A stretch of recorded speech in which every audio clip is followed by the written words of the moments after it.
All right, folks, we're continuing our Olympic coverage, and we've had some amazing things going on in the Olympics. And I'm glad to have some great guests with me. I've got Steve Rao, who is over there as a city councilman over there in Morrisville, North Carolina, but also he used to play tennis and still does play it recreationally, but he was a competitive tennis player. And then I've got Addie, who is a regular co-host with me and everything, and she is definitely over there at Duke on our volleyball team and all of that. So she is a Duke volleyball player and originally from Nigeria and may be competing. She's got really good hopes of being on our Nigerian volleyball team. So she's hoping to compete for that country in Nigeria. And then I've got my new lovely friend, Fran Harris, who has got a great drink that she is putting out there and everything, but she is also a former WNBA player and has also competed internationally. So always glad to see when Fran can join us as well. And always glad to see that great smile that Fran gives us,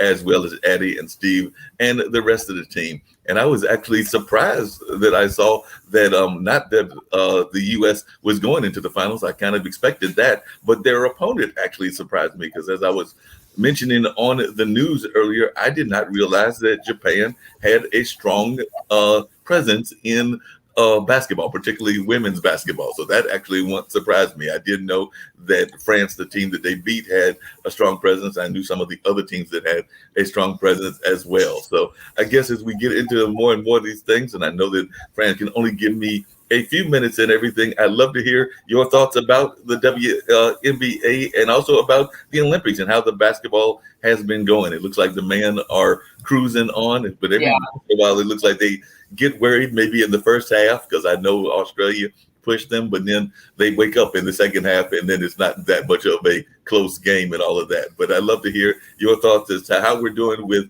women's basketball in general, because you have had the pleasure of competing internationally. I couldn't remember if you were on one of the Olympic squads or not, but I do know that you've had the pleasure of competing internationally. Well, first I want to say shout out to the WNBA and the W for making it to 25 years. I think people really understate how critical that is, how important it is that a business in women's sports lasted for 25 years. That's no small feat. And so I want to shout out to the women who made that happen, to all the commissioners and the presidents who made that happen. 25 years, congratulations. Yes, I was an alternate on the 88 Olympic team for Seoul. And so you had to bring that up. It's still a sore point for me that I didn't get to go to Seoul. But it's an honor to have played on so many USA national teams. So my heart always goes out to the athletes who make it and the athletes who don't make the Olympic team in Olympic years. But yeah, I'm pleased with how our women's team is doing. They looked a little iffy there for a while. I wasn't sure how strong they were going to be, but I think what Coach Dawn Staley has done is kind of found her rhythm in terms of her rotation, and now they're starting to play some of their best basketball. And you do want that. You are going to be a little iffy at the beginning of the games, because you haven't played with these people ever. For some of them, they've never played together. You're trying to figure out the chemistry. You're trying to figure out the rotation. So it's going to look a little not quite like USA basketball, but I think we hit our stride. And she's got her 8-9 folks who are really doing well, and I think we're going to finish with the goal. That's the way we planned it. That's the blueprint, and I believe that's what's going to happen. But to your point about Japan, listen, I've been playing basketball for a long time. Even back in the early 90s, we could never catch the Chinese, the Japanese on those picks. I'm just telling you, the way they play basketball is so different than the way we play it, because we rely a lot on our athletic ability to be able to jump over you, run faster, more athletic feats. They rely a lot on movement and picks and recovers and that kind of stuff. So it's been really fun to see us try to stay with the Japanese and the Chinese, because they've really perfected that style of the game. Very pleased with where we are right now. So I'm happy to see us play for the gold, and I believe we're going to get our 7th consecutive. I hope that we do get that gold and everything. I'd love to hear from Addie as well about the perspective of volleyball, because I do know that the AA ladies did win the beach volleyball gold and all of that. And before you get out of here, and I don't know how many times you can give me, I know originally you said about 10 minutes. Before you get out of here, Fran, I did want the folks to know about that energy drink that you've got, because I can't have you ever come out here without telling folks about it, because it is part of what you're doing now, in addition to even creating some sports complexes over there in Texas. So I'd love for folks to know about that as well. So in January, I launched Electra, which is a sports drink. It's not an energy drink. It's a sports drink. It's a better for you, healthy, functional sports drink. I don't think a lot of people know that I am the first solo Black founder of a sports drink, of a national sports drink brand, which, given how much our culture drinks sports drinks, is kind of shocking to me. First sports drink founder who's Black, first sports drink solo founder who's a Black woman. So I'm very proud of that and very excited to be paving a different road in the sports industry. We launched, as I said, in January on Shark Tank. Phenomenal experience for me. We're doing really well. We're in Texas now. We sell online, direct to consumer, about to launch on Amazon. And if you're in Texas, you can get it at one of our 172 HEBs that we're distributed in. So very excited about that. Lots of fun things happening there. And, I'll never miss the opportunity to say, if you're interested in partnering, talking about partnerships with Electra, just reach out to me on LinkedIn, Fran Harris. Sounds good. And what about the sports complex? Because I do know you were looking at doing sports complexes as well. Yeah, so we open our first. We're scheduled to open our first sports complex in this time next year, so 2022, in a little town called Sunnyvale, which is near about 15 minutes from Dallas. And I think it's about we've got like 10 baseball fields, 8 basketball courts, 4 basketball courts, 16 volleyball courts. I mean, it's an amazing boutique style facility in Dallas. That's our first one, and we have 2 others that are coming in 23 and 24. Again, if you're interested in partnering and understanding how you can bring your folks to our facilities, definitely reach out to me on LinkedIn. So excited about a real estate development company as well. Sounds great. Sounds like y'all are doing some amazing things. I know that earlier today we had on the World Edition show we do, which is more of a news-oriented show, we had the former mayor of Morrisville, and they've actually put in a cricket professional team over there as well. So they have actually got a cricket professional team going in that area. So that's another sport that is going on. So who knows? Maybe you can put a cricket field over there in one of your sports complexes and all of that. Eddie, what is your thoughts about the beach volleyball and things of that nature? Because like I said, I did watch the second part of that game. I was really glad to see it. I'm glad to see the dedication that one of the ladies, I believe it was Miss Ross, gave to her mother who had recently passed and all of that. So I'd love to hear your thoughts. And who knows, maybe you can even represent with the drink and everything, the sports drink. Maybe you can represent Fran's brand as you're doing the great things over there in Duke University and eventually on the international plane as well. I mean, it's an honor to meet you, Ms. Fran, and it's so amazing what you're doing. And I mean, NIL just released all athletes' name, image, and likeness, so maybe we will be in touch. But going back to beach volleyball, yeah, it was an amazing game between April Ross and Alex Kleiman as they faced against Australia. It was also, I was talking to a lot of my teammates, especially earlier this morning in practice. It was also kind of sad. The Australian team lost the game in a missed serve into the net. And so they basically blew out the Australian team. And when you're in the gold medal match, you want to have that tough game. You want to see them fighting for it. But I mean, April Ross and Alex Kleiman, they were just amazing. I know it was amazing energy, amazing connection, and they were just pounding into the sand. It was amazing to watch. Yeah. Well, so I think it's been a great Olympics. It's so great to see Fran and Adi here, and I think that I look forward to. We have one interesting story. A Morrisville resident from North Carolina. He's in the semifinals of the diving, Jordan Wendell. So his father, he resigned from the city council, moved to California to help with Jordan with his training, and so that's exciting. He's an orphan from Cambodia, whom his father, who is an openly gay veteran of this country, was in the United States Navy.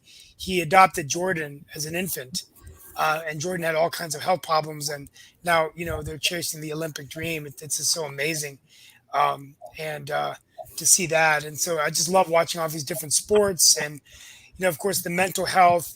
People worried about Osaka, now Simone Biles, and now there's rumors that Djokovic is having some bouts with mental. All of a sudden, there's rumors on the street that the pressure is starting to get to him. It was looking good there after he won Wimbledon, that he was on his way to win the Olympics and win the U.S. Open. And now all of a sudden, I think so that when you start calling people the greatest of all time and winning the record, all of a sudden it's, so now Novak, they say, is hired another therapist and he's trying to get himself ready. But that loss to Zverev really, I think, affected him mentally.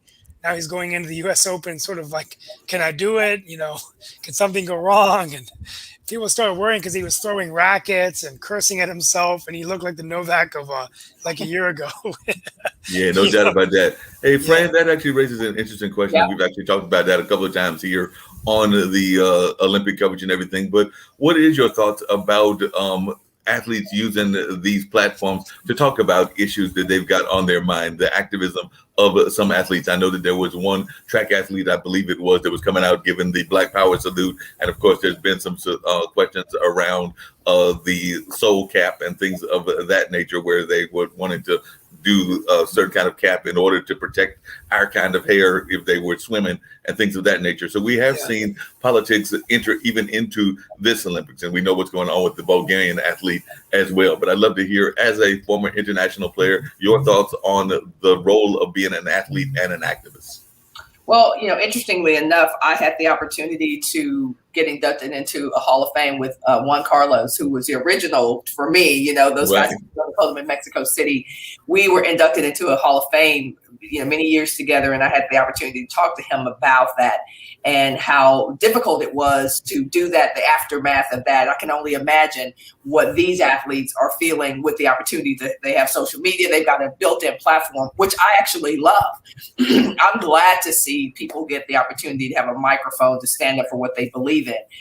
So I've loved all of the social justice stuff. Things are as they should be. I don't care what that is. The people who are for it, the people who are not for it. It's the kind of conversation. That we should be having. Sorry about that. My brother's calling me. Always. And then I also love the conversation we're having about mental health. Right. Because that's a conversation that wasn't happening 20 years ago. It was happening in the back rooms and under the table and in the training room at the universities, but nobody was talking about it the way they are talking about it now. And I love that men are coming forward and talking about their struggles, because we don't necessarily always give men the space to be human. And we certainly don't give athletes the space to be human, men or women. But I love what I'm seeing in those conversations. I hope they continue. I know they'll continue to happen. And I think people who are really against, I saw someone say Simone Biles quit on her team. And clearly you've never played, basketball. You've never done anything at the highest level. And I said, my response to that in that interview was, put your oxygen mask on first. You do your team a disservice when you are not taking care of yourself. So if I go out there and I got all this stuff going on. Simone Biles said felt like she was lost in the air. So what do you want to do? Fall on her head and then just take one for the team? Like, those kinds of conversations are necessary, but I think people need to think about what they're saying when they're saying, these athletes are quitting on their teams. Yeah, there are some things you need to quit. There's sometimes it's the right decision. Yeah, exactly. And even being, it's funny that I wasn't a top professional athlete like Fran, but being a former college tennis player, I lost a mentor today in West Virginia in the tennis industry. He's the guy that got me into tennis, and he built a lot of tennis clubs. He had a great relationship with Nick Bollettieri, with Bill Weimer, and many, many nationally ranked tennis players were all coming together to honor him, because we all came out of West Virginia. Even the great Ann White, who played at Wimbledon, is from Charleston, West Virginia. And there's a connection there with the Weimer family. But I never thought I would get into politics, but I think even politicians need mental support and coaching. It's a very, very tough business, the kind of bashing that you take. What I don't like about it compared to sports is when I was on a tennis court, I could control a forehand or a backhand and work on my fitness. And I couldn't control someone cheating, but I could control what I wanted to do. And the hardest thing about politics is the lack of control, the lies that can occur on Twitter and social media, the demeaning nature, which, even though I'm 50, when you go to bed at night, you get an anonymous letter in the mail that says, I want to, shoot you. I want to kill you. I hate you. You're awful. And they don't even sign it. They just send these anonymous emails. Yeah. It's very, very troubling. And, it's some troubling times that we're in, no doubt about that. But and this is happening to elected officials at the local and state level. Yeah. Right. And I can't even imagine what the people at the national level are going to. Yeah. And, I was just finishing Barack Obama's book, Promised Land. And, they were finally, Michelle Obama had given the blessing I'm going to let you run, Barack, for president. But David Axelrod and David Plouffe, who were his advisors, said, do you really, really want to do this? Because this is really the gutter politics. This is really it's not about the ideas. It's not about the thing. And he finally made it through. But, you look at Obama, after 8 years of the presidency, how he aged and how beat up he was, right? No, but you're so right. And even recently when we had another, and I hate to bring up Seoul again, but it was somebody that did make it to Seoul and everything, but we had Michelle Cameron Coulter on, and she was talking about the fact that what she went through when she was competing, and she was what we now call artistic swimming. At that time it was called synchronized swimming, and she was a gold medalist in that sport. And she mentioned the fact that she actually had gone through an eating disorder, but she was not even dealing with that until after the fact. She actually went through the treatment for that after the fact and everything, because sports psychology, as she put it, wasn't as big of a deal. So I'd love to hear your thoughts about that, and also if you think, Addie, if there's enough sports psychology. So I'd love to hear from Fran first, but because I know Michelle brought up the fact of sports psychology and the fact that we don't have in the past, we didn't have enough of that. So it's great that we're seeing sports psychology taking place now. Yeah, I'm glad it's popularized. I'm glad it's the it thing to do, because everybody needs a great therapist on their team for sure. And I was listening to Steve talk about the letters he gets. Think about a 17-year-old getting that when they get to college. I mean, these people are vicious, and that kind of stuff may be happening at the high level of politics, but it's happening. The high school students, bullying. It's just terrible. Absolutely. So I think sports psychology is absolutely amazing. One of the best things that I did for myself, not realizing how great it was. The year before I went to Texas, my mother died. She died the year before my senior year in high school. And I had a very hard time transitioning. Just my mother died, like literally college, sports, Texas, away from home. But then you add on top of that a 17-year-old girl going off to college without her mother. And I've got a therapist. Like, I don't know how I knew to do that, but I was like, I got to talk to somebody, because the thoughts that I'm having, the depression that I'm feeling, the inability to concentrate, all of that is related. And just think about the number of student athletes who don't and who won't go see a therapist. They won't see a psychologist for all the taboo, all the reasons in their culture or whatever that they won't do it. And the things so you bring all of that to your team, you bring all of that to your academics, and it creates a really uncertain. Yeah, bubble. And in a sense of community. And that's what I loved about growing up in West Virginia, why athletics, the club was a place where we would do our homework before our matches. We would get in a van on a Friday with the Weimer family, and we would travel to a tennis tournament. And if we were good at one of our matches, we'd go to Chuck E. Cheese and eat pizza, and then drive back to Charleston. We'd go to Columbus, we'd go to Cincinnati.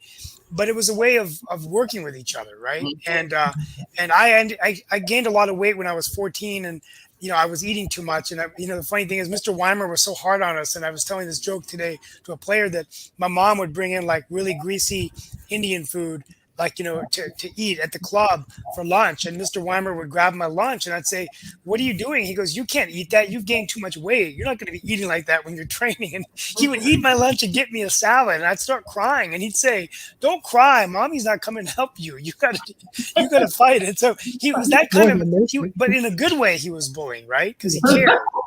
He cared, right?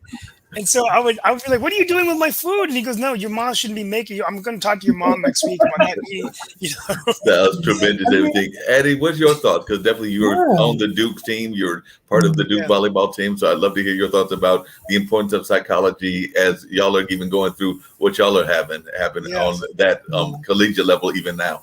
Exactly. It is very important. And it's actually a coincidence. We had a meeting with our new team, including all of our freshmen, with our 3 sports psychologists assigned to our team of this year. And a big thing that they were talking about, and a big problem in athletics that Miss Fran already pointed to, was athletes have this mentality that I'm strong, I'm okay, I'm going to push through it. I'm going to get through it. I'm going to go to the next set. I'm going to go to the next game. I'm fine. Yeah. And that I'm fine mentality is what is bringing a lot of athletes down, and what puts them in this cycle of chaos and destruction, self-destruction in their own minds.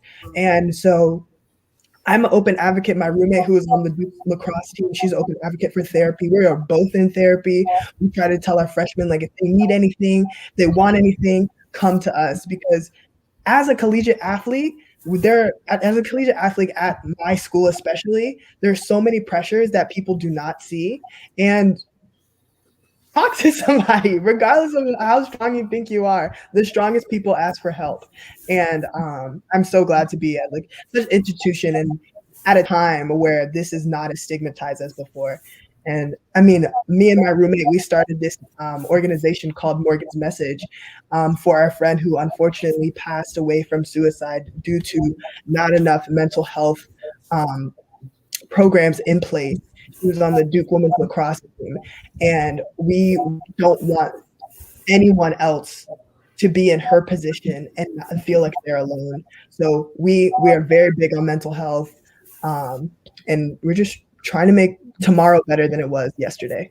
Yeah. No, that makes a lot of sense. And Fran, you actually alluded to it, but I know Addie has brought it up as well a couple of times. I'd love to hear everybody's thoughts about the aspect of social media, because we know that the athletes are also paying a lot of attention to social media, but sometimes that can also be a double-edged sword, because sometimes you get caught up in that mentality where you always want to get the approval from social media. And as y'all have all pointed out, sometimes social media isn't as approving. Sometimes they can be very harsh and even rude in some of their remarks that they make. So I'm just wondering, and I guess I'll start with you, Addie, but I'd love to hear from Fran too, about the impact that they've seen of social media, because I'm sure even with your drink that you're seeing some of the athletes that are working with you that might have had to face the consequences of social media.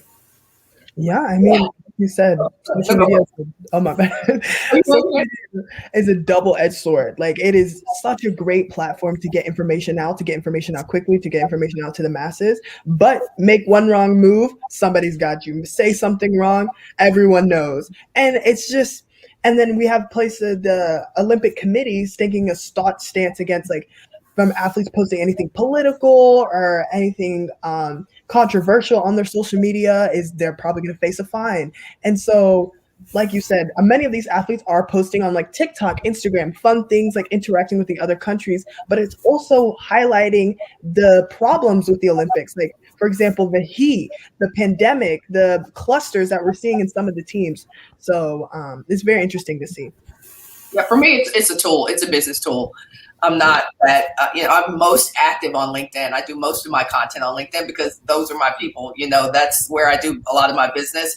I have all the other accounts, but I really am not very consistent. I'm more consistent probably with Electra because it is a business. So I know who I am, but I'm not 17. I know who I am. I'm not caught up in that or whatever. When people are mean and whatever, we have a security team in place. Like, we know how to handle that. We screenshot stuff. It's a business for me. When I see crazy stuff on what people are saying to me, I'm like, okay, let's screenshot that into our security team. We know what we're going to do with that. A 17-year-old, a 22-year-old, gets caught up in that. I've had many conversations because I have a company called Athletes Who Mean Business, and we teach athletes how to mean business. And so I have conversations with pro athletes, and they're like, this person posted this and this person, and they're like genuinely upset, and just their day is shot about somebody who said something about their game or told them they shouldn't be. And it's weird. It's really strange to me that they are that invested in what somebody and so on. So, welcome to my world. I know. Yeah, exactly. And in the game, I use social media to share my messages as a politician, right? And what's happening? Hey, Fran, I don't know what happened. We get back, Mr. Steve. I mean, I like to point out Miss Fran's point about how we get comments, even as Duke volleyball players on our Instagram, people saying, wow, you guys suck. You've lost 3 games in a row. Get a new coach. And we're like, who are you? Like, this random person posting on our, commenting on our social media. And I mean, as the maturity level grows, as you become older through this game of sports, you realize these people are on the sidelines. They're just people talking, all bark, no bite.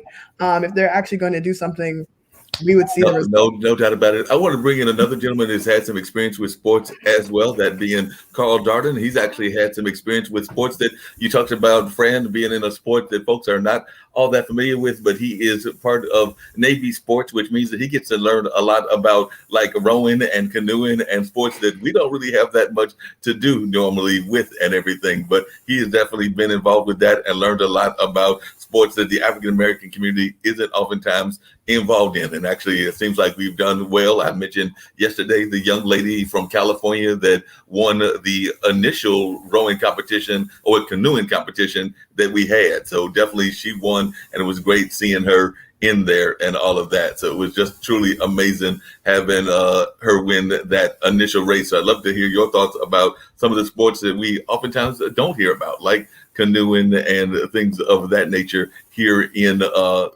definitely North America. So I'd love to hear some of your thoughts about your involvement, one as a Navy man, because that's what pulled you into like the regattas and some of the other kind of races, and just your thoughts about how we're getting involved in there. Because I was really impressed with the young teenager. I believe her name is Nevin Harrison, if I'm remembering correctly, that won the canoe race and everything. Yeah. Can you hear me okay, Mark? Yeah, we hear you. Okay, great. Yeah, thanks for having me on. I really appreciate it. And yeah, it's kind of interesting. I've only become a big fan of rowing in about the last, I would say, 2 years or so. I was always aware of it.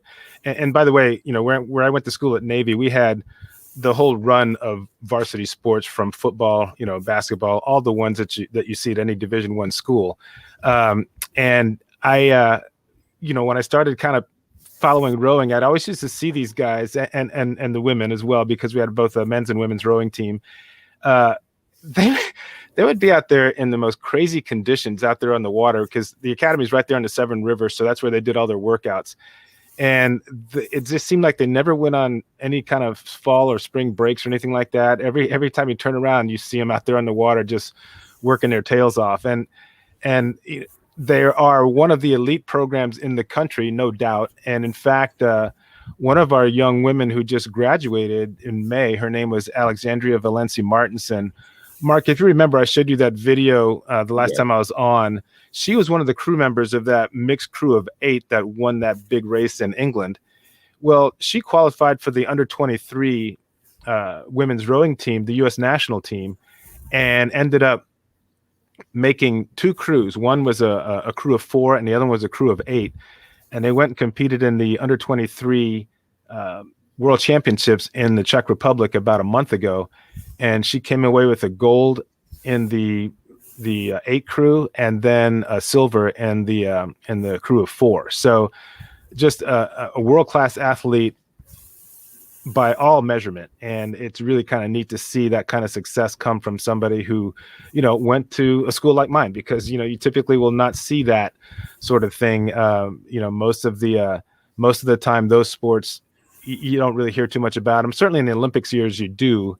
And one of the reasons I started my blog and my sports and my podcast, was to be able to make sure that in my own little world, that spotlight gets shined on them, because they deserve all the credit they get.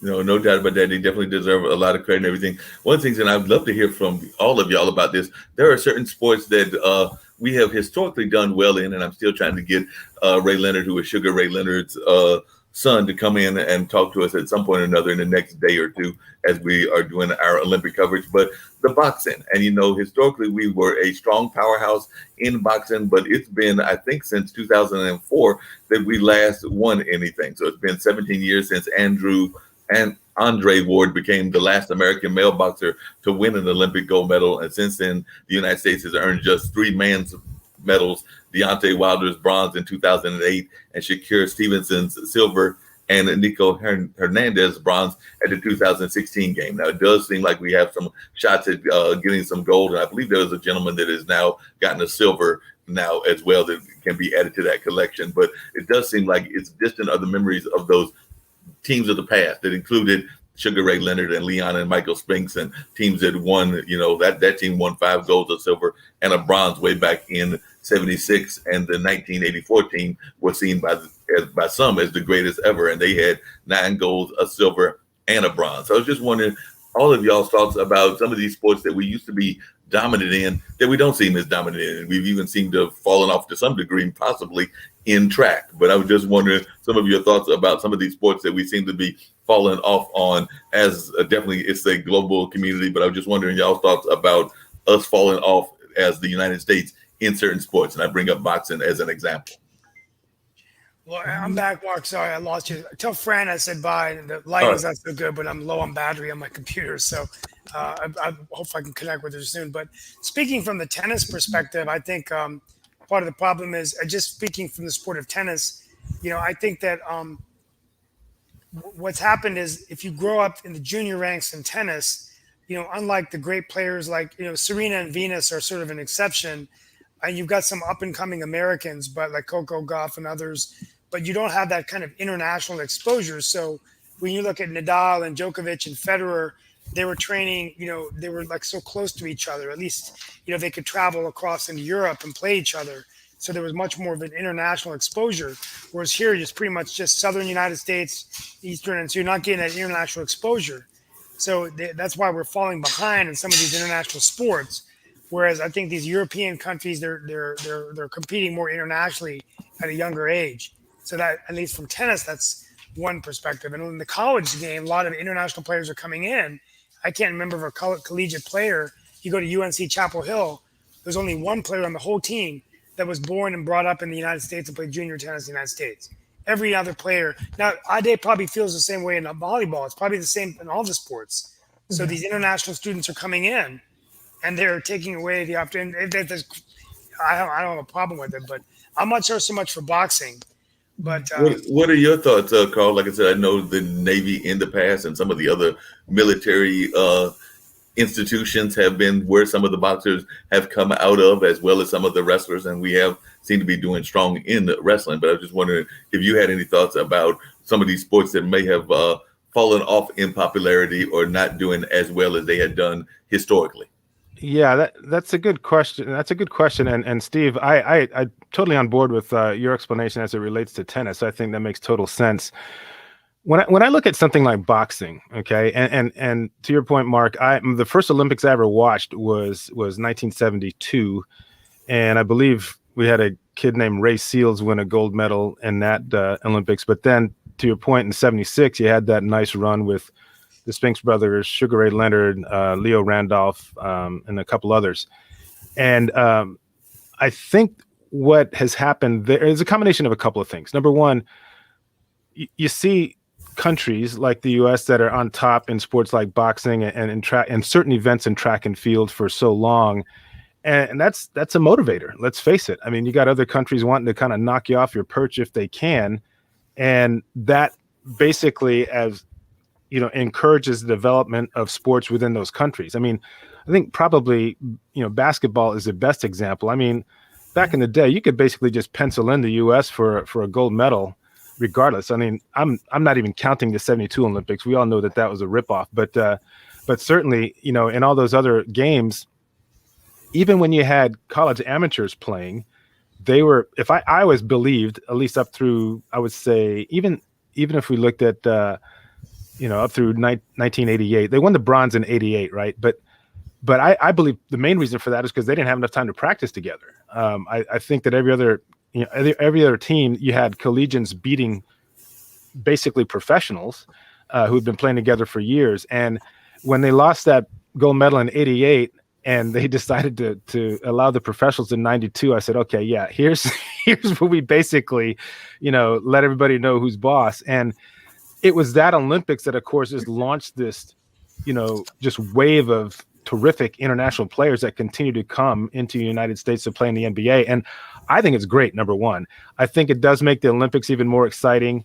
Now, jumping over to track, certainly there are going to be there are specific events where the U.S. dominated, but I think the same mindset applies. You want to be able to take on the best, and to do that, you got to train your butt off to be the best. So yeah, you're going to have, I think this is more of a peaks and valleys sort of thing, as opposed to just a drop off the cliff, right? I mean, historically, the U.S. men's team has always had issues with the 4x100 meter relay. They're either great or they don't qualify for the final, unfortunately. And that was a bummer for me because that's one of the most exciting races in the Olympics, I think. But, I can live with them not winning every so often. A lot of people don't really pay too much attention to the World Championships, and typically the team will bounce back there and run well. It's not the Olympics, although you got basically the same athletes competing, I guess. It's just not as much of the world as watching. But I know and I recognize that it's happening. The other way you can look at it is there's sports that historically we have not done well and we are doing well in. Okay. You mentioned it was some of the field events, we'll say. I mean, there used to be where the Americans didn't really do super well in all the field events. I mean, you'd have some flashes there with the men's discus and so forth, but you had some success there in the women's pole vault, women's shot put, all that kind of stuff. So I believe that it's more of a peaks and valleys sort of thing. And it's just a matter of our internal programs being strong enough to attract those athletes and recruit those athletes at the grassroots level and just develop them all the way up. 20. Yeah, no doubt about it. The other thing that we're seeing teams that have suffered the long droughts that have ended their droughts and everything. Because I know that definitely there's been a real push to try to get some more goals out of India, which is definitely a very populous country and everything. And definitely, I think it's like the second most populous country in the world, if I'm remembering in the world, correctly. Yeah. But definitely they have had a serious lack of success in terms of having goals and all of that, or even medals in general. But now that they are putting more money into their sports program, and of course they might have had some issues with corruption, but I mean that can be an issue in various countries, even in our country here as well. But they did claim their claim bronze in its first Olympics medal in the sport in 41 years when they got that bronze in field hockey. So we are seeing them actually improving in some things that they are actually, they probably have a strong field hockey team and a strong field hockey team that just hasn't had much success over decades, but now they've got a bronze and hopefully they can work on that bronze and everything and improve, because it looks like Belgium beat Australia for the actual gold medal. And then we've even seen countries that have gotten their first ever medal. I know that the Qatar has got a couple of medals. They didn't get just one. I think the Philippines has gotten at least one. And recently, Burkina Faso got its first ever gold medal, a bronze for Hugues Fabrice Zengo in the men's triple jump. So definitely, and we're also seeing youth participating, and a lot of the youth are doing well as well. Because I know that Quan Hongchan, a 14-year-old from China, scored 2 perfect 10s and was awarded a gold medal in women's 10-meter platform diving. So, Addie, I was just wondering your thoughts about some of these other countries getting their moment in the sun, but also this youth explosion that we're seeing as well. Because a lot of these young people are even younger than you are, and they are doing quite well. I know that there were some tremendous young folks that did well in the BMX biking and were definitely doing some stunts that I'm not definitely going to be trying to do at the age of 59, but maybe some other folks that are here in their 50s might want to try. But when I watch them going like, not going to attempt that. Well, I mean, it's amazing to see. I mean, there's so many. I mean, this Olympics is really trying to push its platform towards younger audiences with the introductions of new sports like BMX, like skateboarding, like surfing, things that will grab young people's attention and do because there are young people competing in it and winning the gold against sometimes 20 to 40-year-olds, especially in skateboarding. And it's amazing to see. You said that China won. She got the 2 perfect 10s in diving as a 14-year-old. We also see many youngsters competing in artistic gymnastics. And so it's amazing to see such young people master the sport at such a young age. And to your other point about maybe not as notable countries winning, of course, I have to bring up my home country of Nigeria. I mean, we're doing okay. We're still in there. We're still in the mix, but we're not as notable when it comes to winning golds. Like right now, I think China, US, and Japan are in the top. But we did win silver and a bronze in wrestling and in track and field. And so smaller countries that don't really have a dent in the Olympics still are there and are representing their countries. And it's great to see. Yeah, it's definitely great to see. I definitely agree with that and everything. I'd love to hear from all of you what you're looking for this weekend in terms of events that you might have been looking forward to as we get ready to go into the last couple of days in the Olympics, and also what events have really resonated with you. Like I said, I've learned some sports that I remember, but I definitely did not know how intense they were. Like I've become a fan of water polo. I was always somewhat of a fan of beach volleyball, and of course the women's basketball, which I mentioned earlier. But there are other sports, and I've always been, because I tried to run track way back in my high school days, even though I was not a master of track at all. I was probably like the Charlie Brown of my track team, but it was still fun to compete and all of that. So I've always had an affinity for watching track races and things along those lines. And by the way, just a little small fact that I did not know until Wynn brought it up, but 1995 was the year that the dancing inflatable man was invented for the Atlanta Olympics and the opening ceremony the following year. And now you can see those inflatables all over the place because they seem to be part of our sales drives of a lot of places, whether that's a car store or a number of other places, but apparently it didn't really come around till 1995, but it seems to be resonating. I don't know where it is over there in the West Coast where you are, Carl, but it seems like I see those dancing inflatable people all over the place in front of car stores and maybe rental facilities and other kinds of places as well. But I would love to hear y'all's thoughts about what you're looking forward to and what has resonated with you so far in the Olympics. Okay, for me, I mean, well, basketball, obviously. I always that's probably the one spectator sport that I watch the most. But the other one, and it's usually held on the second to the last day, is the men's marathon. I think that that is probably one of the more dramatic races if you have a really strong field, and typically it's not one that the U.S. does well in necessarily, but well, more on the men's side. On the women's side, they've had some gold medal. They've had some medal contenders there the last couple of Olympics. So, unfortunately, I don't remember specific names or anything like that. But I will be watching that. I'm a kind of a recreational runner myself. I don't do those distances anymore. But the thing that's always funny is to watch both the men and the women compete. The winning time is going to be somewhere in the neighborhood of, say, 2 hours, 10 minutes or so. Your world records are closer to, 2:02 or so for the men, and probably about maybe 2:15 or so for the women, maybe a little bit less depending on the track or the course.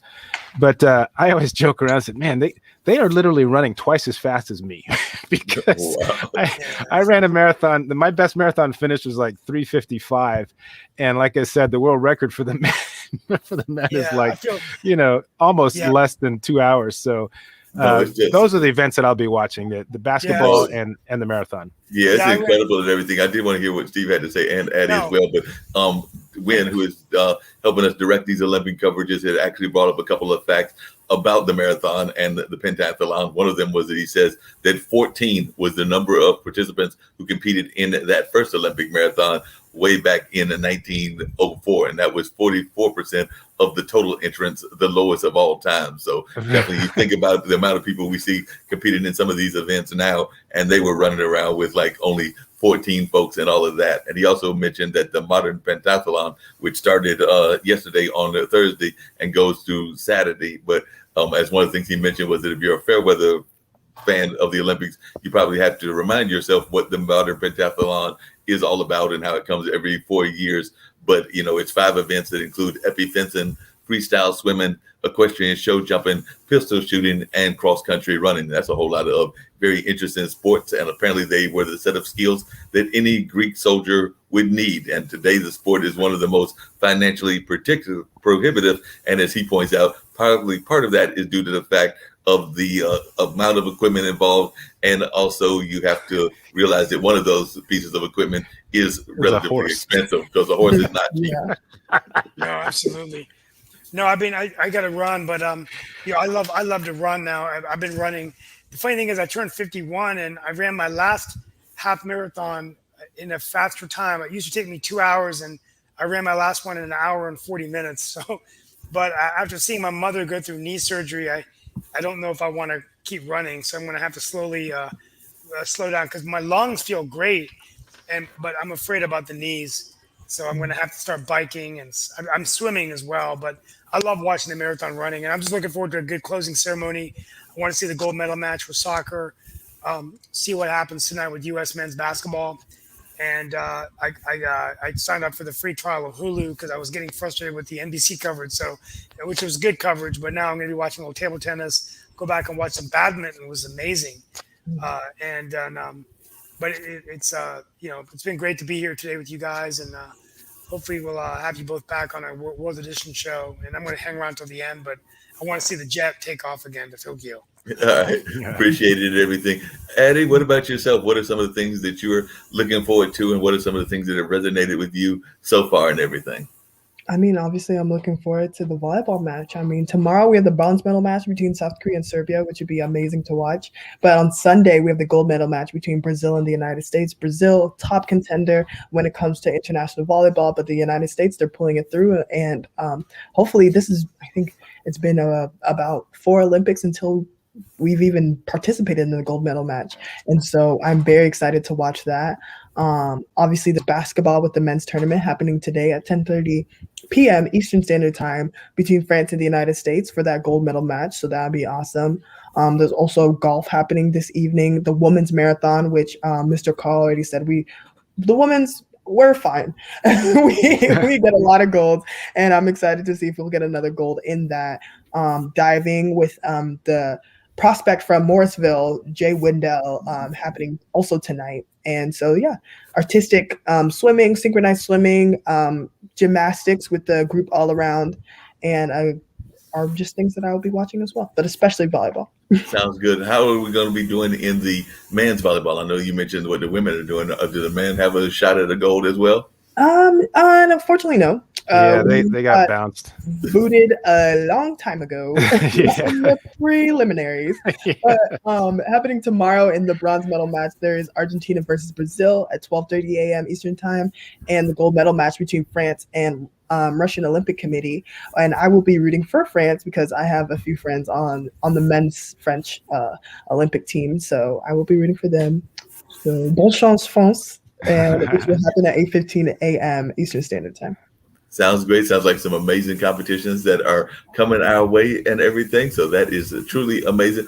If you don't have it, I think I have pulled them up and everything. But Addie, if you do have them, what are the medal counts? And can we catch China? Because I know we're still behind in the gold medal count. We have passed them. We're doing really well in the overall count. I want to know whether we can catch them in the gold medal count.